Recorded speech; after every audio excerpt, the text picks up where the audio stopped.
Good day, everyone. So, this is another lesson in our subject, the child and adolescent learners and learning principles. In our previous topic, we are done discussing about the developmental stages of the children. So, we are now uh, focusing on this topic, the developmental theories and other relevant theories. So, in this topic, we will discuss several theories about or discussing about the developmental stages. So, let us now first discuss the theory of Freud, which is the psychoanalytic theory. So Freud's view about human development are more than a century old. So he can be considered the most well-known psychologist because of his very interesting theory about the unconscious and also about sexual development. So although a lot of his views were criticized and some considered them debunked or they himself recanted some of his earlier views. So Freud's theory sparked the ideas in the brilliant minds of other theorists and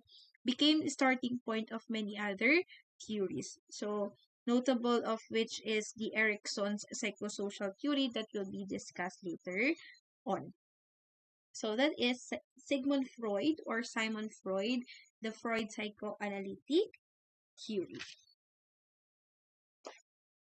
So Freud is the most, so we all know that Freud is the most popular psychologist that studied the development of personality. So also probably the most controversial theory. So his theory of psychosexual development includes five distinct stages according to Freud. So a person goes through the sequence of these five stages, and along the way, there are needs to be met. So whether these needs are met or not determines whether the person will develop a healthy personality or not. So the theory is quite interesting for many because Freud identified a specific erogenous zone. So this is what we call the erogenous zone. So when we say erogenous zone, these are the specific or pleasure areas that become the focal points for the particular stage. So just like here we have lips, we have the genitals, both genitals of the female and male. So the consequence if the needs are not met along the area, the fixation occurs. So on the other hand, there is a fixation. So as an adult, the person will now manifest behaviors related to this erogenous zone. So let us now proceed to the Freud stages of psychosexual development. So first stage is what we call the oral stage. So this is birth to up to 18 months. So the erogenous zone is the mouth of the child. So during the oral stage, the child is focused on oral pleasure, so which is the sucking. So too much or too little satisfaction can lead to an oral fixation or oral personality. So which is known in an increased focus on oral activity. So this type of personality may be oral receptive or um, that is have stronger tendency to smoke, to drink, to alcohol, or overeat, or what we call the oral aggressive. So that is the tendency to bite his or her nails or use curse words or even gossip. So as a result, these persons may become too dependent on others, easily fooled, and lack leadership traits. On the other hand, they may also fight these tendencies and become pessimistic and aggressive in relating with people. So if you observe other people who smoke, bite their nails, so meaning they develop the fixation during the oral stage. So the pleasure that they need to achieve is not achieved by the parent. So it resulted to the oral receptive or oral aggressive.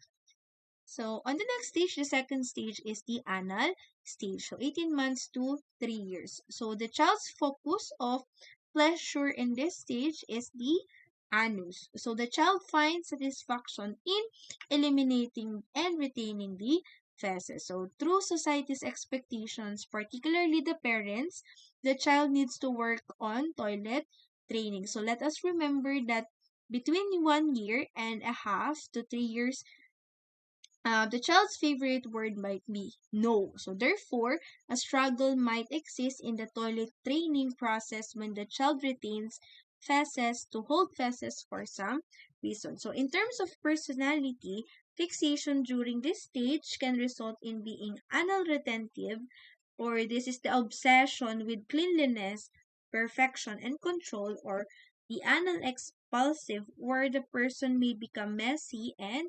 disorganized. So this is the fixation. The third stage is the phallic stage. This is ages 3 to 6 years old. So the pleasure or the erogenous zone is in the genitals. So during the preschool age, children become interested in what makes boy or girls different. So preschoolers will sometimes be seen fondling their genitals. So Freud's studies led him to believe that during this stage, boys develop unconscious sexual desire for their mother. So boys then see their father as a rival for her mother's affection. So boys may fear that their father will punish them for these feelings, thus the castration anxiety. So these feelings comprise what Freud called Oedipus complex. So in Greek mythology, Oedipus unintentionally killed his father and married his mother Hocosta. So psychoanalysts also believe that girls may also have a similar experience. So developing unconscious sexual attraction towards their father. So this is what we refer to as Electra complex. So in Oedipus complex, the uh, the child killed his father to marry his mother, while on the Electra complex, the affection of the daughter to her father. So that is the Electra complex. So don't forget, when we're talking about Oedipus complex, Oedipus killed his father to marry his mother. In Electra complex, the affection of the daughter is in the father. Next is the latency stage. So this stage ages to 6 years old to puberty. So it's during this stage the sexual urges remain repressed. So the children's focus is the acquisition of physical and academic skills. So boys usually relate more with boys and girls with girls during this stage. Next is we have the genital stage. So this is puberty onwards. So in genital stage, this is the last and fifth stage of psychosexual development, begins at the start of puberty when sexual urges are once again awakened. So in these early stages, adolescents focus their sexual urges towards the opposite sex peers with the pleasure centered on the genitals. So those are the 5 stages of psychosexual development by Sigmund Freud. So let us have a review. So the first stage is the oral stage, which is the origin zone is on the mouth. On the anal stage is on the anus, the origin zone. So the fixation is the anal retentive and anal expulsive. On the phallic stage in the genital is the erogenous zone, and we have the Oedipus complex and the Electra complex. And the latency stage ages to puberty, and the genital stage in puberty onwards. Aside from 5 psychosexual stages of development according to Freud, Freud also described the personality structures as having 3 components. So that is the id, the ego, and the superego. So for each person, the first to emerge is the id and followed by the ego, and the last to develop is the superego. So let us now proceed to the 3 personality components. So the first one is what we call the id. So according to Freud, the child is born with the id. So the id plays a vital role in one's personality because as a baby works so that the baby's essential needs are met. So the id operated on the pleasure principle. So I want you to remember that the id works on the pleasure principle. So meaning it focuses on the immediate gratification or satisfaction of its need. So whatever feels good now is what it will be pursue with no consideration for the reality. So logicality or the practicality of the situation. So, for example, when a baby is hungry, it wants food or milk. So the baby will cry. So when the child needs to be changed, the id cries. So when the child is uncomfortable or in pain or too hot, too cold, or just wants the attention, the id speaks up until his or her needs are met.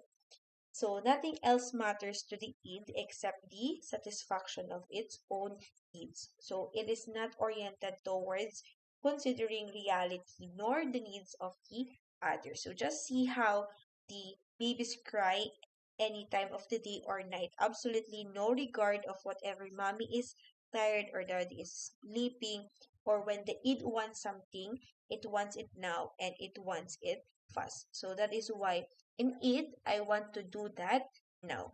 Next is what we call the ego. So as the baby turns into a toddler and then into a preschool, he or she relates more with the environment. So the ego slowly begins to emerge. So the ego operates using the reality principles. So the id operates in the pleasure principle. In the ego, it operates in the reality principle. So meaning it is aware that others also have needs to be met. So it is practical because it knows that being impulsive or selfish can result to negative consequences.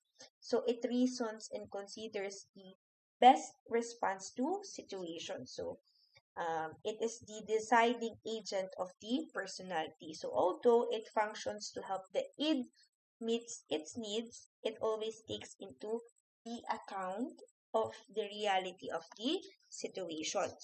So last but not the least, that is the superego. So in ego, maybe we can compromise. In the superego, this is the near end of the preschool years or the end of the phallic stage. So the superego develops.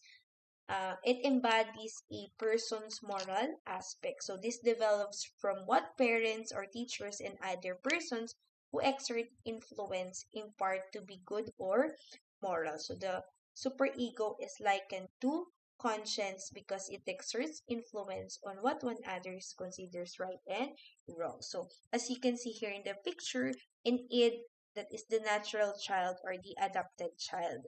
In ego, it is an adult way, and the super ego, this is the parent way, which is the nurturing parent and punishing parent. So to sum it up, the id operates in the pleasure principle. So in the ego, it operates the reality principles. In the super ego, it operates the moral principles. So these are the three personality components.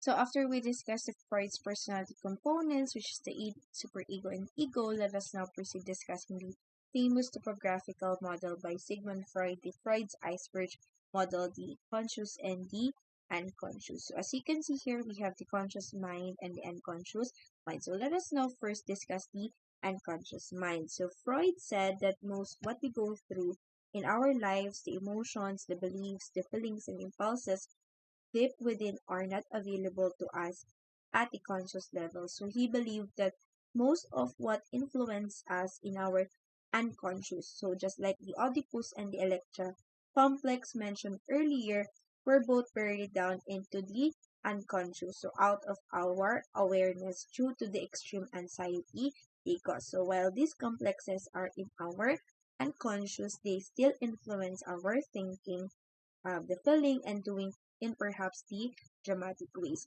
Next is we have the conscious mind. So Freud also believed that all that we are aware of is stored in our conscious mind. So our conscious mind only compromises a very small part of who we are, so that in our everyday life we are only aware of a very small part of what makes up our personality. So most of what we are uh, is hidden and out of reach. So in the iceberg model, it is not included here the portion of the subconscious or what we call the preconscious. So this is the last part of the topographical model. So this is the part of us that we can reach if prompted, but is not in our active conscious. So it's right below the surface, but still hidden somewhat unless we search for it. So the information such as our telephone number, some childhood memories, or the name of your best childhood friend is stored in the preconscious. So because the unconscious is so huge and because we are only aware of the very small conscious at any given time, Freud used the analogy of the iceberg to illustrate it. So a big part of the iceberg is hidden beneath the water surface. So the water represent that all that we are not aware, have not experienced, and that has not been made part of our personality, that also referred as to the non-conscious. So that's all for today's discussion. So I hope you learned something in our discussion of the theories of Sigmund Freud regarding the psychoanalytic theory that pertains to the different stages of development. So for your performance activity, answer the following questions. This is consist of the 25 points. Put your answer in the comment section below by following the format: the name, your block or cluster, and your answer. So I'm sorry for the deadline. I will announce it in our official group chat. So the first question is: recall a recent incident in your life when you had to make the decision. So narrate the situation below. Indicate the decision was about, the factors that were involved, and how you arrive at your decision. So, what factors influence you in making your decision, and which of the following did you consider most in making your decision? So, again, thank you everyone for listening. So, I hope you learned something and see you in the next discussion. Thank you very much. God bless.